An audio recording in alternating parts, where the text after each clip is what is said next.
কিনতে গিয়েছিলাম এগ তড়কা, কিনে আনলাম ভেজ তড়কা। ঠিক এমনই হয়েছিল।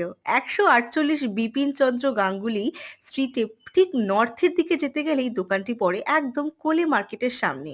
দোকানটির নাম হচ্ছে ঋষিকা। অবশ্য এই রেস্টুরেন্ট থেকে অনেক রকম খাবারই ট্রাই করেছি। কিন্তু ঠিক রাত ১০টার সময় দোকানে গিয়ে অর্ডার করলাম রুমালি রুটি। ওখানে গিয়েই খাওয়ার ইচ্ছে ছিল কিন্তু তারপর বাড়িতে নিয়ে এলাম। রুমালি রুটির প্রত্যেকটা দাম ৳১০, তারপর নিলাম তড়কা। প্রথমত এগ তড়কার দাম হচ্ছে 60 রুপিস পার প্লেট। বাট প্রবলেমটা হয়েছে বাড়িতে এসে দেখি দিয়ে দিয়েছে ভেজ তড়কা। দেখে তো আমি ভাবলাম যে এ মা কি হলো?